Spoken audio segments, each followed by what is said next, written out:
Programa Saúde na Cultura, todas segundas-feiras, às 8 da manhã, no canal Giro TV Palmares no YouTube e pela Rádio Cultura dos Palmares, FM 88,9.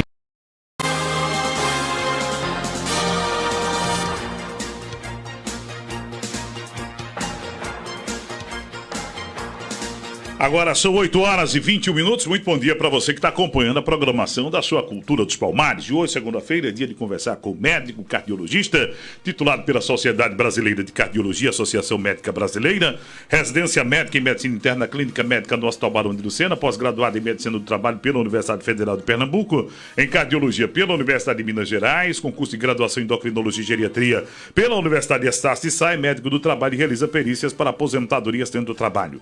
Também é médico sanitarista concursado e diretor clínico do Grupo Policlínica e Diagnose Médica. Ele atua como perito da Justiça do Trabalho e faz o ecocardiograma, o eletrocardiograma digital, o teste ergométrico, o holter para arritmias, mapa para investigação de hipertensão, esperiometria para asma e efizema pulmonar, entre outros exames. E às segundas-feiras está aqui na sua Cultura, trazendo aí informações importantes, relevantes aqui para o nosso dia a dia em saúde em várias áreas. Médico doutor Dilson Assunção, bom dia.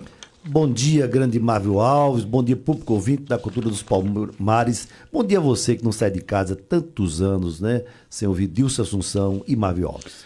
Doutor, essa confirmação do terceiro caso aqui no Brasil da varíola dos macacos, né, já pode pensar em uma epidemia ou não? E se ocorrer essa nova epidemia aí, como é que se combate essa doença aí do macaco?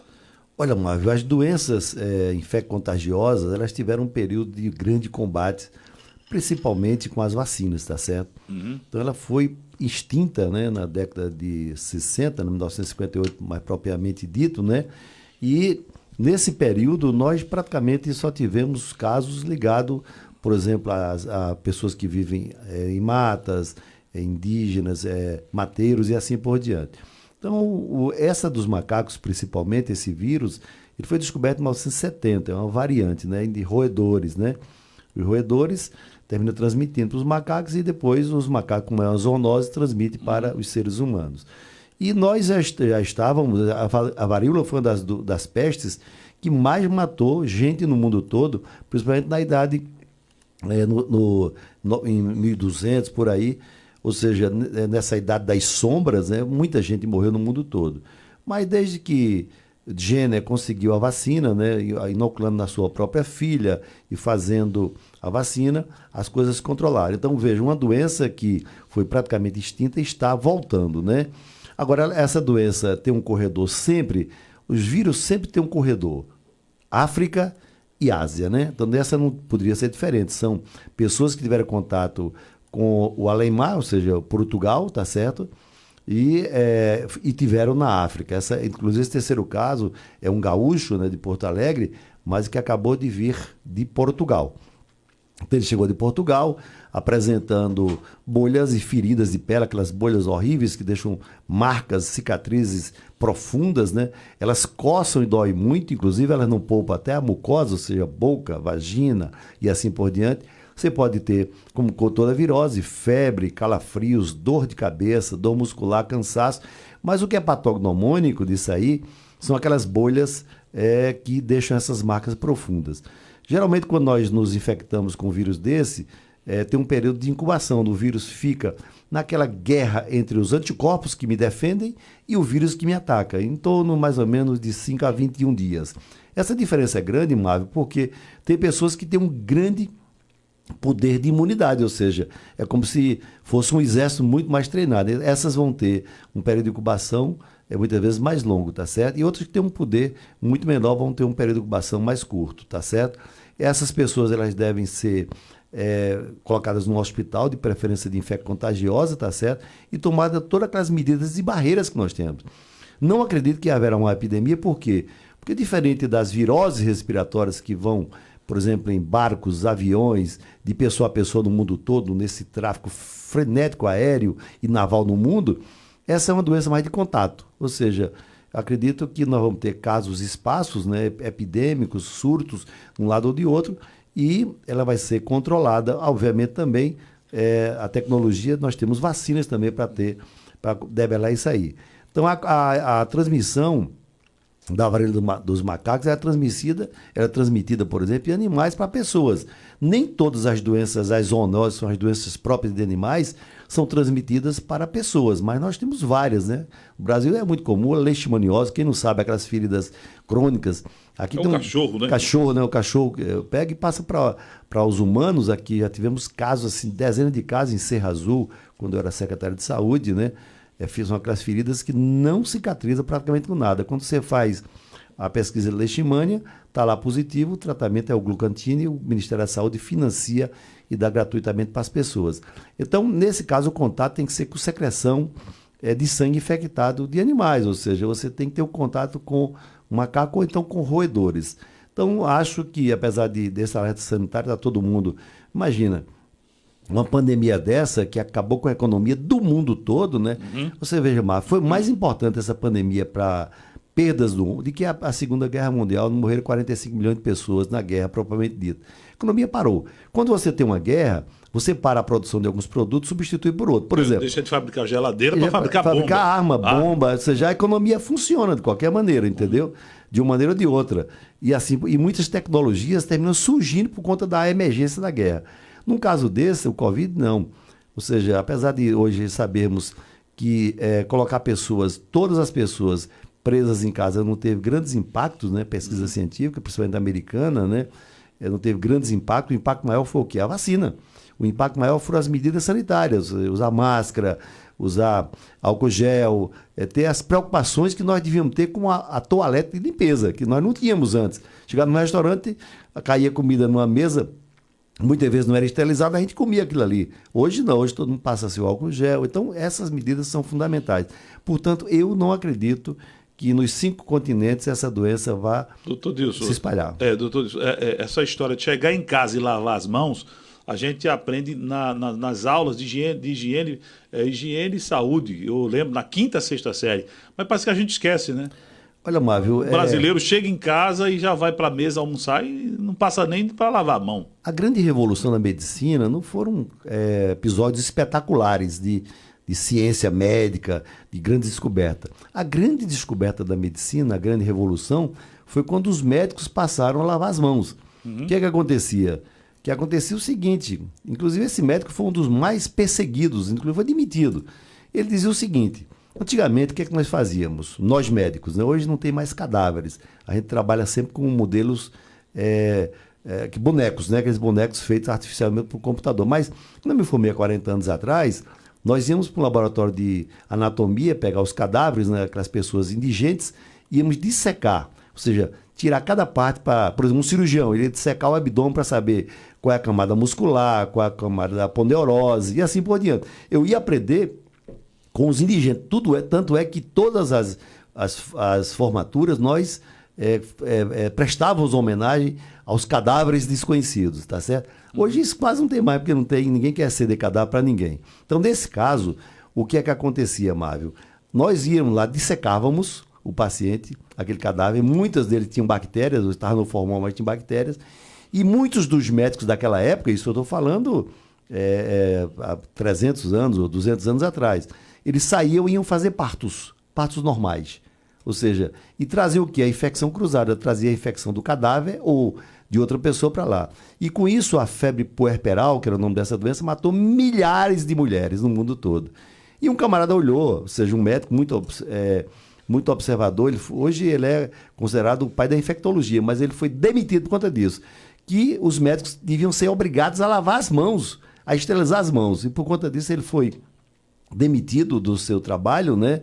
E ficou um pária, foi reabilitado logo depois da morte dele.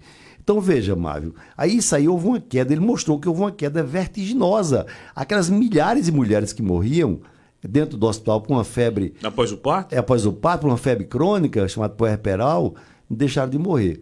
Bom, isso foi das grandes revoluções. Lavar as mãos. Lavar as mãos, só isso mais nada. Ainda hoje... Você tem hospitais que têm as suas CCIHs, suas comissões de infecção, que compulsivamente o médico, toda vez que ele toca no doente, ele lava a mão. Hoje com álcool gel também, mas ele anda com dermaticida, com sabonete, com sabão e assim por diante. Então, essa é a grande revolução. Mas também a grande revolução em casa também.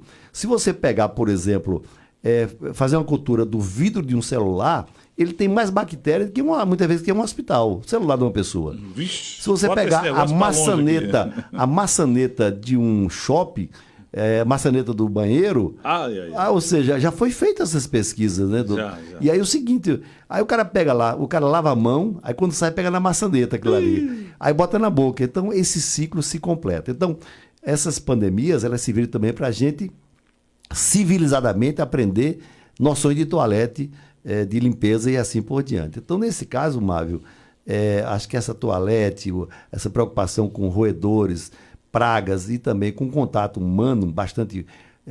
que esses países do mundo, como a África e como, por exemplo, a Ásia, eles têm um contato muito próximo com os animais. Você veja, quando surgiu a AIDS em 1978, a AIDS surgiu em muitos animais, porque lá, por exemplo, havia um contato muito íntimo de homens com macacos. Muitas vezes o homem vivia nas florestas ali e muitas vezes até relações sexuais com animais tinham. E terminou fazendo o quê? Havendo essa passagem de animais para homens e de homem para homem depois. Ou seja, aí resultado, como foi visto que muitos marinheiros americanos, principalmente da cidade de São Francisco, que é a que tem mais gay do mundo todo, segundo diz aí, onde se junta, o prefeito é gay, todo mundo é gay lá, entendeu? Aí resultado, o que é que acontecia? Aí facilitou, por isso no começo, erradamente se chamava peste gay, porque achava que essa não tem nada a ver, porque a via de introdução oral, genital, anal, é que possibilitava, porque a relação anal ela é sempre laboriosa e ela é sempre sangrante. E aí você injetava o vírus e assim por diante. Mas não é por conta de ser gay que você tem isso aí. Hoje não se refere dessa maneira. Então, veja, ela se propagou por conta disso. Ela se propagou no mundo todo. Viu-se que os marinheiros, quando voltavam dos portos africanos, começavam a ter um tumor. Eu me lembro que o primeiro caso aqui de Pernambuco era no médico do Hospital Barão Lucena, e o primeiro caso foi um médico veterinário. Ele chegou com umas lesões gravíssimas, um câncer chamado sarcoma de Kaposi, que é raríssimo. E aí ninguém sabia que doença era aquela, porque não tinha o vírus, né? Lembrar que o vírus foi descoberto por Roberto Gallo, Roberto Gallo é americano, morreu há pouco tempo pelo laboratório Pasteur lá da França, anos depois. Mas a gente já sabia que tinha uma doença misteriosa que baixava a imunidade e aparecia esse câncer raríssimo.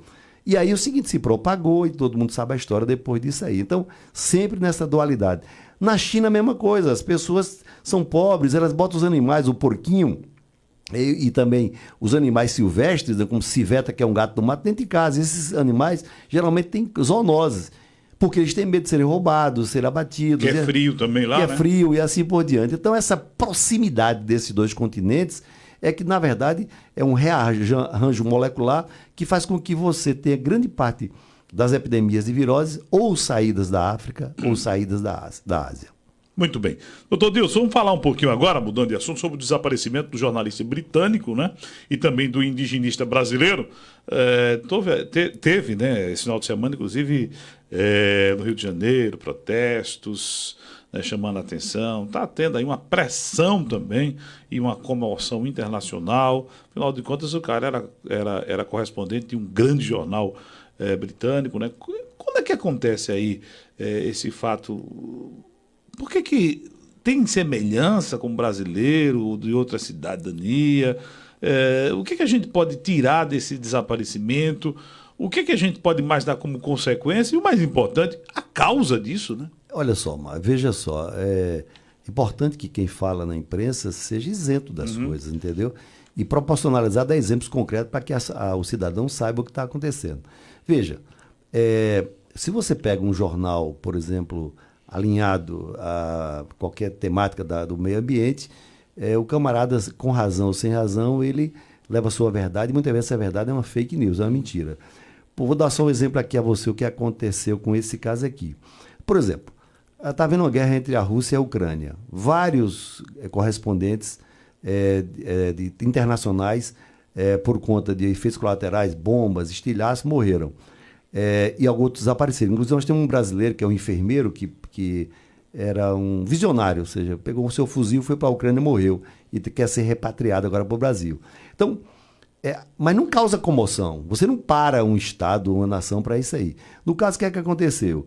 O Brasil colocou à disposição de toda essa estrutura centenas de homens, ou seja, navios, barcos, drones de alta potência que fotografa, aviões, 300 pessoas, fora as pessoas que já trabalham na FUNAI. São 300 pessoas procurando, num segmento muito restrito, né, muito difícil, esses dois personagens. Né? Um grande escritor, né, que é o Dom Phillips, famoso, né, proteção do meio ambiente, né, muito reconhecido internacionalmente, uma grande figura. E o indigenista brasileiro também, que inclusive assessorava a Polícia Federal, mapeando as rotas de tráfico de tartarugas, a chamada tracajá, que eles têm um paladar muito expressivo para ser exportado para países que gostam de comida exótica, do pirarucu, que é um peixe que é nosso da Amazônia, que é proibido de ser abatido, dos peixes ornamentais, e também de ONGs também internacionais que entravam ali, muitas vezes com missões humanísticas, para mapear o bioma brasileiro, para tirar espécies, porque essas espécies valem ouro para uso de perfume, química fina e assim por diante. Além do mais, é uma região de fronteira, uma região, lembrar que a Amazônia Legal, ela praticamente cabe na Europa toda. Ou seja, ali tem quase 80% de preservação. Rios caudalosos, é muito difícil você ocupar todo aquele solo, principalmente quando você tem vários países narcotraficantes, narco-estado, que o governo fecha os olhos para o narcotráfico, ou ele é o próprio, como é o caso da Venezuela, ali perto ali. Então os camaradas passam a rota de tráfico, de animais silvestres, de tudo que o grileiro, o camarada que desmata, o sujeito que está ali para ganhar dinheiro, para roubar ouro e assim por diante. Então ali é o seguinte, e fica difícil para o Estado brasileiro sozinho. Então tem que haver o quê? Tem que dar àquela população o desenvolvimento. É uma das regiões mais ricas em biodiversidade do planeta, que poderia tirar aqueles 200 mil índios da miséria, eles se aculturarem ali e criar um cinturão de defesa com os 200 mil índios, com a nação brasileira e assim por diante. Mas o que acontece é que é um debate que é impossível. O de esquerda puxa para um lado, o do outro puxa do outro. Um quer, digamos assim, desenvolver sem regras. O outro quer não desenvolver nada, mantendo o cara como era feito há 5 mil anos atrás. Então, na verdade, a verdade está sempre no meio. Então, os Estados Unidos, por exemplo, praticamente acabou com os índios, mas os que retornaram, o que é que eles fizeram para compensar? Colocaram, por exemplo, todos os cassinos americanos são nas terras dos índios, os caras ganham uma fortuna e tem um padrão de vida bem acima. Então, só não vive como vivia antes. Não vive como antes, ele vive como cidadão americano. É essa, né? Querem que os povos originais, chamados agora povos originais, vivam exatamente como foi na época que, em 1500, Pedro Álvares Cabral chega ao Brasil, né? E não dá para fazer agora, assim. Aí veja, você vê a reportagem quando é isenta.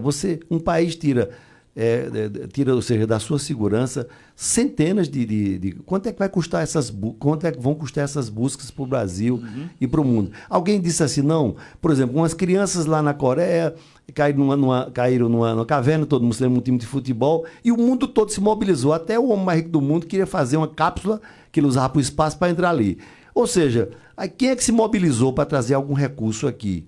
Ninguém, só o governo brasileiro. Ou seja, na verdade... Só se mobiliza cobrando, né? Só fica cobrando, ou seja, veja, o que é que...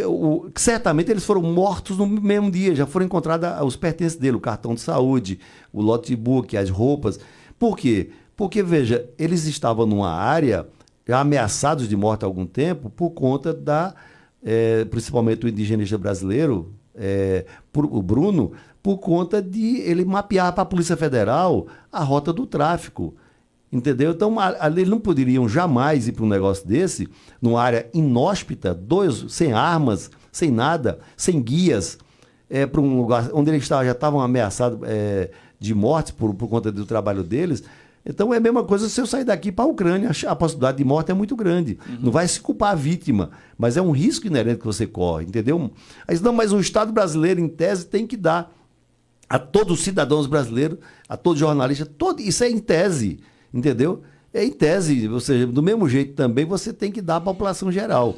Agora, você colocar todo esse recurso do Estado, já foi achado as roupas numa região inóspita, e ainda ser acusado de de fazer corpo mole. Então, esse aqui é o problema. Agora, pergunto, quando um brasileiro, uma brasileira que vai imigrar para os Estados Unidos pelo México, né? Pelo aquele corredor do México, quando ela se perde no deserto ali... Ou desaparece por causa dos tu acha coiotes. que os Estados Unidos vai colocar, por exemplo, 300 homens, dezenas de equipamentos, de uma maneira geral, de radiocomunicação para aquilo ali? Não vai, entendeu? E assim por diante. Então, nesse caso... O governo ele faz o que provavelmente pelo andar da carruagem já estão todos, agora tem que saber a causa, e essa causa tem depois que implementar políticas públicas que melhoram aquela vida. Você não pode excluir permanentemente brasileiros e brasileiras numa região rica e decretar que elas devem ficar completamente, como estava há 5 mil anos atrás, pobres e miseráveis. Ou seja, vivendo isolados, entendeu? Desnutridos, entendeu? E assim por diante. Quer dizer, o desenvolvimento você tem que compatibilizar com o meio ambiente. É possível. Você veja, nós temos, segundo o relatório da Embrapa, nós usamos aqui no Brasil, nós não chegamos a usar 30% das áreas agriculturáveis, quer dizer que tem 70%. 30% das áreas de fazendas de donos particulares são preservadas, entendeu? E nós temos aí uma cobertura vegetal fantástica. O problema é a Europa, os Estados Unidos, que já fizeram, em prol do seu desenvolvimento, fizeram tudo, destruíram tudo.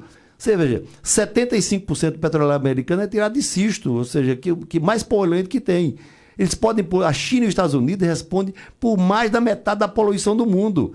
E nós temos que receber uma compensação. Era hora de quê?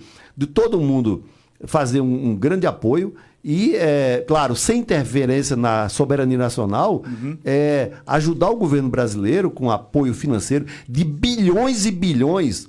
Elon Musk, que é o homem mais rico do mundo, já propôs, primeiro, colocar satélite na Amazônia para mapear tudo. Além do mais, informatizar todas as escolas rurais do país. Então, é uma contribuição que cada homem probo, um homem honesto do mundo pode fazer em prol de quê? Em prol desse grande pool de biodiversidade. Então, eu imagino, infelizmente, sinto muito, entendeu? Mas imagino que, tratando-se de traficantes, tratando-se de homens que são piores do que animais, de psicopatas, eles não tiveram nenhuma chance, não tiveram absolutamente nenhuma chance, foram trucidados, entendeu? Por conta disso, porque é feito o PCC. Na hora que você se antepõe ao tráfico de droga, tráfico de animais, se você, mesmo o Estado, você veja, no Rio de Janeiro, o cara faz tiro ao alvo num policial que está na beira da linha vermelha, portando um fuzil 762 e mata o cara para pegar uma arma, imagina duas pessoas desarmados, entendeu? Num rio caudaloso que ninguém... num lugar ermo, sem nenhuma testemunha. Infelizmente, acho que as políticas públicas têm que mudar e esse debate tem que ser um debate mais sereno, com cientistas, com o governo, não um debate político. Não é debate para político, porque o político ele é feito um homem e uma mulher enciumados. Ou seja, cada um quer destruir uma parte e ninguém quer construir absolutamente nada. Então, tirar o sentimento, a emoção e colocar a razão para que a gente possa melhorar a Amazônia. Com técnicos, né, doutor Dilson? Com certeza. Lembre-se, quem faz um ecocardiograma com o doutor Dilson Assunção recebe gratuitamente o eletrocardiograma e economiza R$200. E quem realizar exame de sangue com valores acima de R$100 recebe gratuitamente sumário de urina e parasitológico de fezes. Só o laboratório da Policlínica pode fazer promoção desse porte, pois tem 5 unidades em Pernambuco e 2 em Alagoas. Você vai ligar para o 3661-0012 e o 996730635. Olha, o cantor Justin Bieber apareceu recentemente com paralisia ocular e também labial. O que pode ter acontecido com ele aí, doutor Dilson? E as sequelas que podem resultar aí num caso como esse? Olha, o caso concreto é sempre bom a gente colocar casos de pessoas de influência global, né? Cantor canadense, dos mais famosos do mundo e dos mais ricos, né?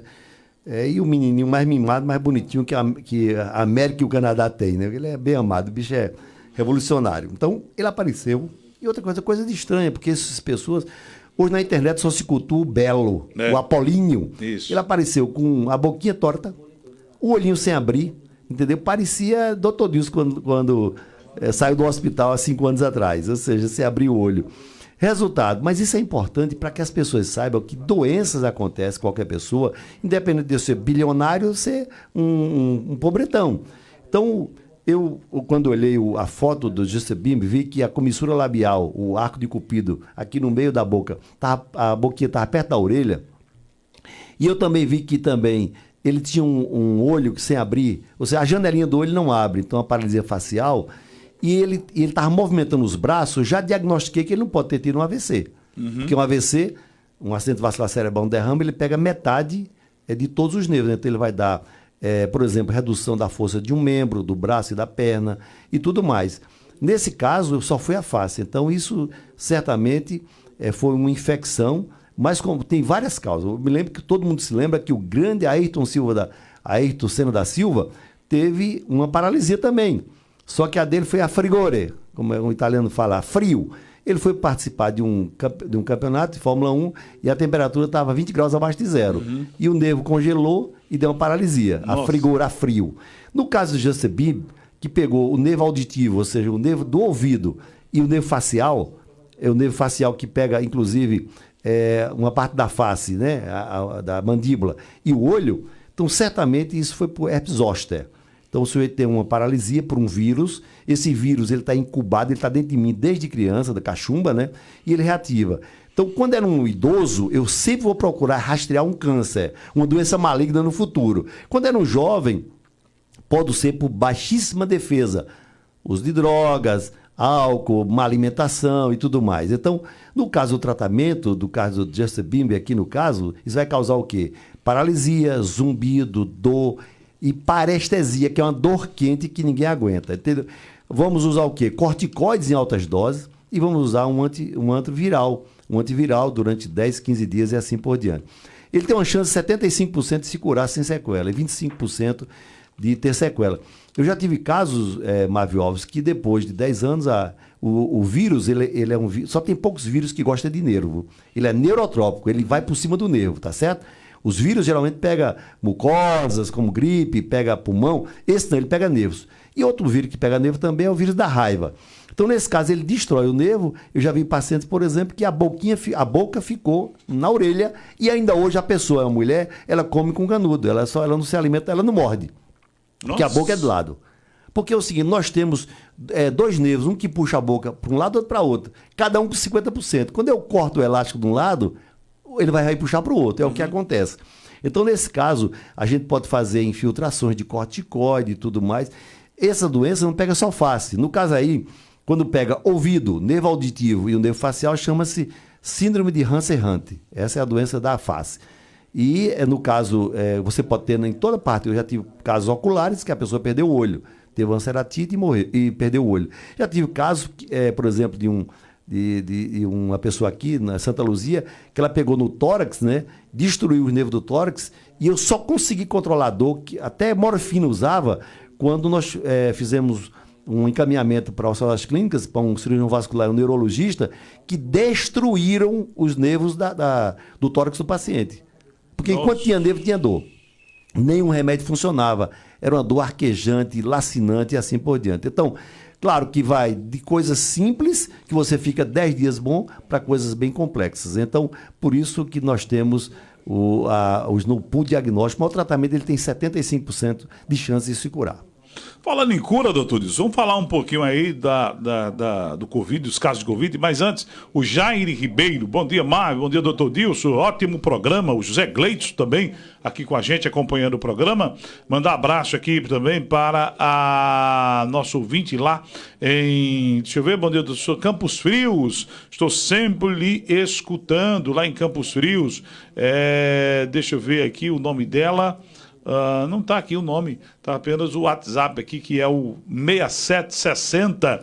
Marines também, obrigado aqui pela Marines, obrigado também aqui pela audiência. O pessoal que acompanha a gente aqui pelas redes sociais, no rádio, também pode mandar perguntas pelo nosso WhatsApp, participar com a gente aqui da nossa programação. Doutor Dilson, mais de 80% dos brasileiros já estão imunizados, né, contra o Covid-19. A média de casos de morte ainda está em ascensão no Brasil, em alguns países do mundo também.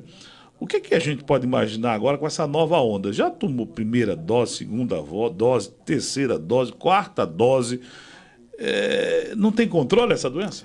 Olha, Mávio, era de esperar. Aí a pergunta é, será que vamos ter uma quarta ou quinta onda? Isso. Olha, nós já temos com mais de 80%. Antes essa pandemia destruiu muito a questão da ciência e da questão dos leigos, né? Porque o que ela dizia, que nós dizíamos o tempo todo, qualquer vacina que cobrir 70% da população, efeito de rebanho, você não vai ter mais a circulação do vírus. Não é verdade.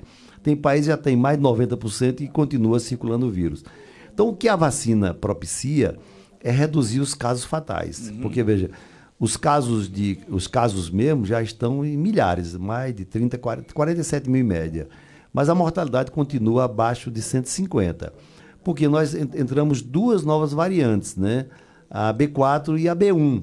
São variantes, ou seja, o vírus vai mudando, ele vai mutando, como a gente fala em medicina, e aí ele vai adquirindo, digamos assim, novos controles para que burle o sistema de defesa do nosso organismo.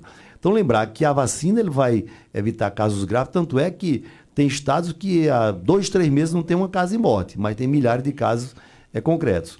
Então, nesse caso, nós precisamos, o mais rápido possível, identificar quais são as pessoas que são susceptíveis, ou seja, os idosos, como sempre, os pacientes imunodeprimidos, aquela ladainha de sempre, para essas pessoas serem convencidas a usar, porque esses são os que morrem, Mávio. Um jovem hoje com tanta circulação de vacina e de vírus não vai morrer, mas vai morrer essa 20% da população que não quis se vacinar por qualquer motivo, ou religioso, ou ideológico, ou simplesmente não quer, ou seja, não vê que a vida tem um valor importante para ela e para sua família.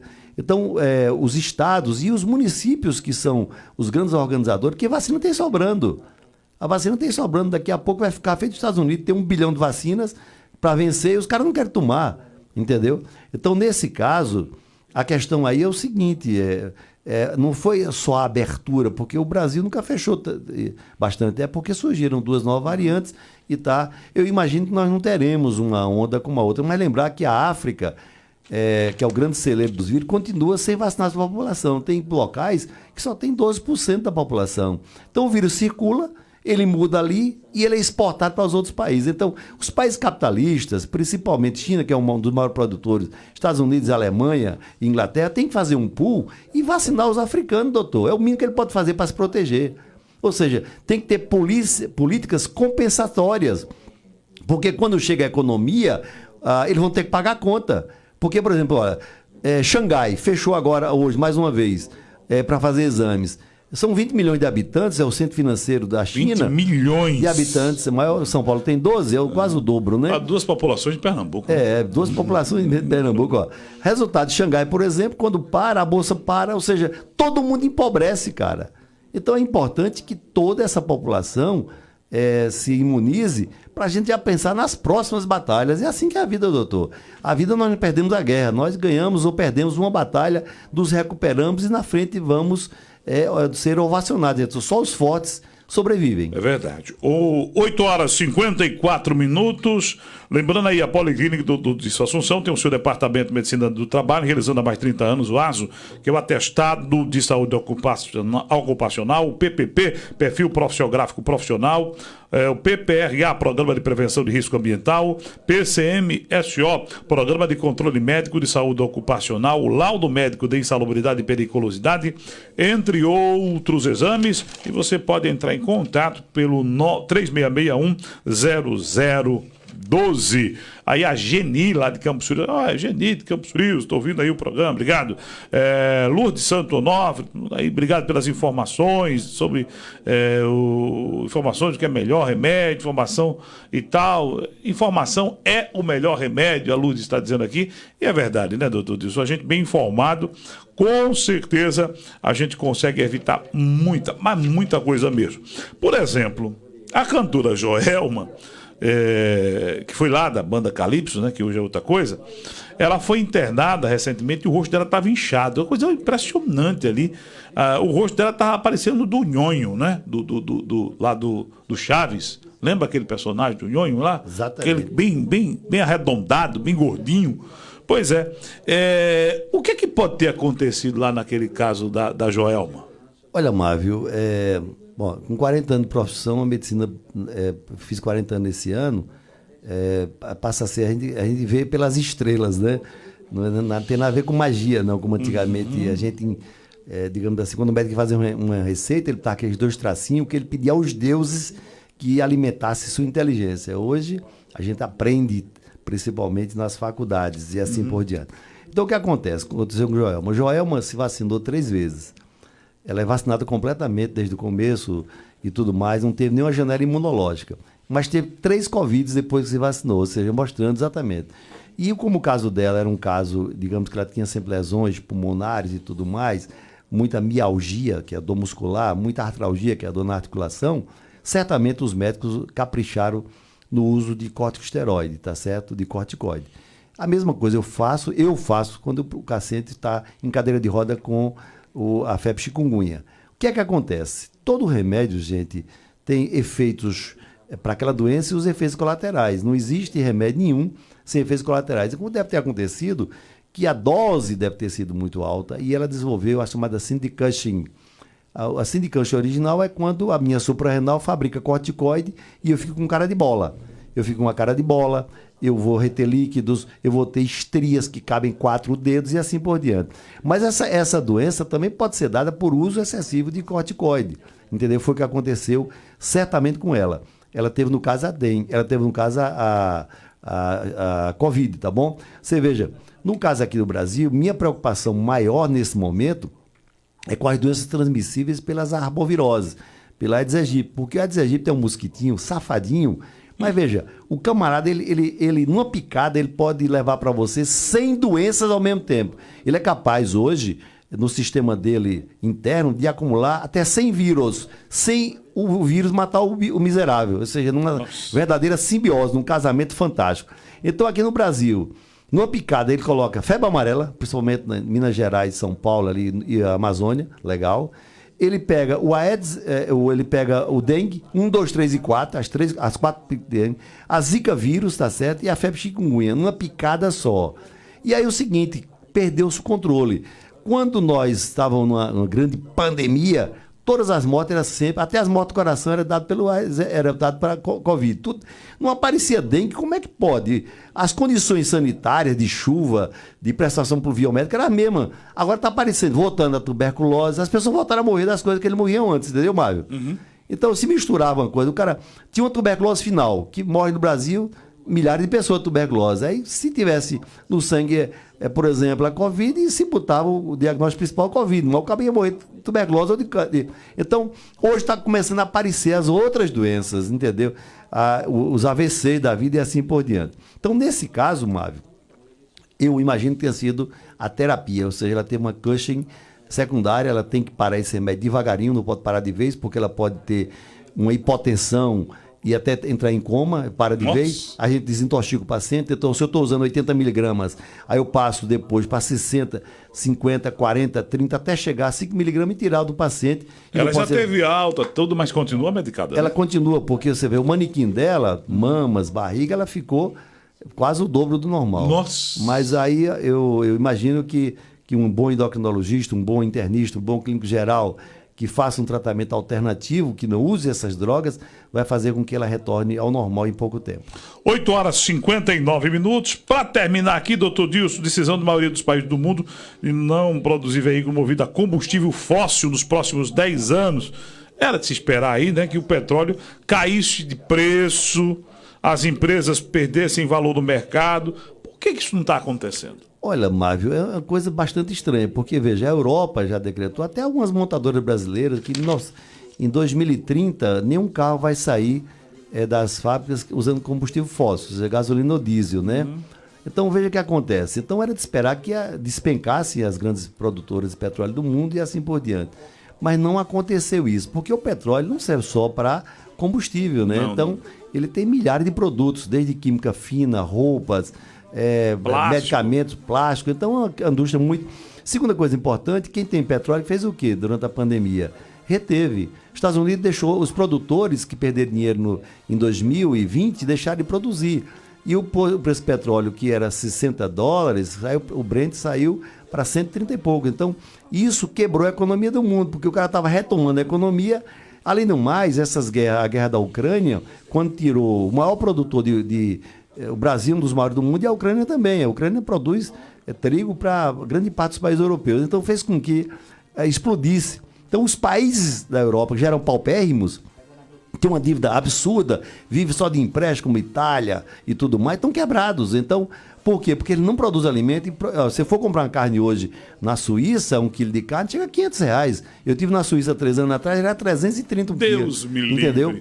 Aí, resultado. Então, nesse caso, foi esse conglomerado. Segundo, o presidente americano, o Joe Biden, não conseguiu, por não ser um líder, pedir aos produtores americanos, que produzem 75 um cisto, o petróleo de cisto, aumentar a produção. A Rússia é uma OPEP sozinha. A Rússia é o maior país do mundo e é geleira, mas parece que Jesus Cristo, quando tira uma coisa, bota outra. No deserto lá, por exemplo, o cara botou petróleo, lá na Arábia da Vida, e na geleira da Rússia botou petróleo. Então os caras têm petróleo para dar e vender e gás. E aí o seguinte, nessa guerra, cada um foi...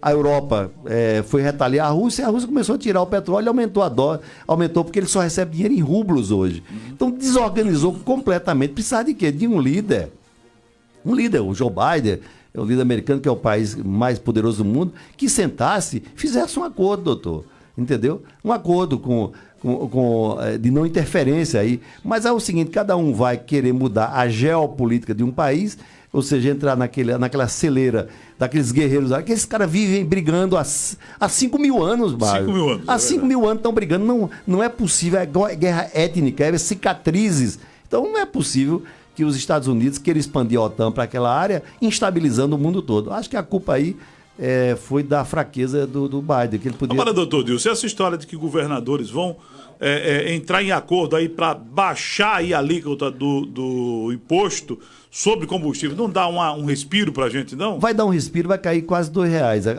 Mas veja só, veja que é R$1. Quase R$2? O que acontece? A Petrobras, ela fica mais ou menos com um terço do valor do petróleo. 5? Chega a R$6. 5,20? A Petrobras ela fica ainda com mais ou menos 30%, porque ela gasta bilhões de dólares com plataforma, gasoduto, caminhões, refinaria. Ela fica com um terço. Desse valor aí... 2,5. 2,5. Desse valor aí, ela ainda ganha 50%. Ou seja, as outras grandes empresas do mundo, a Exxon, a BHP, Texaco, o lucro dela é 25%, a Petrobras é 50%. É o dobro de todo o lucro, que é estatal, você bota o preço que quiser. Uhum. Só que o seguinte, sabidamente, por exemplo, o Rio de Janeiro botou 33% do ICMS. Ele recebe 33%? Sem entrar com nada, ele bota e ele quer a compensação. Ele ganha igual a Petrobras. Isso. Sem entrar com nada. Então, sem gastar nada. Desequilibrou completamente o mercado, entendeu? Porque o Rio de Janeiro é o maior celeiro de corruptos, tanto de políticos, ou seseja, os últimos 5 governadores foram presos, estão presos. Isso. Então, veja, esse estado é perdulário, a máquina dele é fantástica. Então, eu não acredito que... E o povo brasileiro tem que pagar, quem tem que pagar é o pernambucano, o cara, e assim por diante. Quanto é que é a alíquota do estado de Pernambuco? O estado de Pernambuco é uma das maiores, mas não é a maior do Rio de Janeiro. Mas a de Pernambuco... A gente parece que é 25, 27. Dessa faixa, 25%, 27%, mas o Rio é maior. 33%. Entendeu? 33%. Uma alíquota dessa, lembrar que o imposto americano é 8%, homem. É demais. 8%, o maior imposto aí. Ou seja, é muito caro, rapaz, essas coisas. Então isso aí passou, empobreceu tudo aí. Em nome de quê? Os governadores têm quase 400 bilhões em caixa para jogar nessa política. Porque não pagaram a educação esse tempo todo. Os municípios, 5.500 municípios, não pagaram também os custos da educação e parte da saúde foi pago pelo governo. O governo federal gastou mais de 1 trilhão. Aí os municípios arrecadaram, tem dinheiro sobrando, o Tribunal de Contas mostrou que quase 400 bilhões em excesso, depois que pagaram todas as dívidas. 400 bilhões? Tem estado como Minas Gerais e Rio Grande do Sul, que a folha de pagamento, o 10º estava há 2 anos sendo dividido em 24 prestações, pagou tudo. Ou seja, aí houve um desequilíbrio muito grande. E agora, para baixar, o governo federal tem que compensar. Ou seja, o governo vai gastar uns 80 bilhões de reais para compensar. O governo federal, leia-se o povo brasileiro. O povo brasileiro, porque o governo não arrecada, gente. Não, isso aí não faz dinheiro, né? Ele só faz tirar da gente. Só faz tirar e mais nada. Então, nesse caso, Mávio, essa dificuldade é por conta disso, sabidamente. O que é que eles fizeram? Aumentaram o ICMS, que quando houvesse uma redução, queriam uma compensação. Eu acho que a compensação tem que ser na média. O Rio de Janeiro botou para 33%, eu acho que um imposto desse devia ser uma compensação de 3%, 20%. ficava 17, como é a proposta, entendeu? Agora você botar para 50 para depois reduzir para 17. Não era para ser 17 mesmo? É para 17, é o máximo de imposto no Brasil seria 17. 17 CMS. Todo ICMS. O estado do Rio de Janeiro, 33. Mas eles fizeram também com telecomunicações, fizeram com energia elétrica, ou seja, onde o povo precisa, esses camaradas, agora o discurso é bonito demais, entendeu? Para obras e tudo, mas você vê o que acontece no Brasil todo, o caos, ou seja, o dinheiro do povo, na verdade, está sendo para manter só uma casta de apaniguados, ou seja, o poder não circula, são os mesmos há 50 anos, as mesmas famílias, os mesmos sobrenomes e assim por diante. Então, a curto prazo, meu amigo velho, a conta vai ficar com você, comigo no meu caso, com o Nave, com as próximas gerações, e meus filhos vão pagar e meus netos daqui a 50 anos, porque ninguém vai dar jeito nesse problema que o Brasil tem. Meu Deus do céu, doutor Dio, só resta agora então a gente fechar com uma frase da semana. Olha, a frase da semana, Marvel, uma frase é o seguinte, sempre tem depois de uma tormenta dessa um raizinho de sol, né? Então, quando chover, meu amigo, busque o arco-íris. Quando escurecer, busque as estrelas. Em qualquer situação de sua vida, busque sempre a luz, a esperança e o amor. Eita, poeta. Se você conseguir isso aqui, meu amigo velho, o Brasil tem jeito e o mundo também. Um abraço, minha gente. Eu volto às 11 horas. Programa Saúde na Cultura. Todas segundas-feiras, às 8 da manhã. No canal Giro TV Palmares, no YouTube. E pela Rádio Cultura dos Palmares, FM 88,9.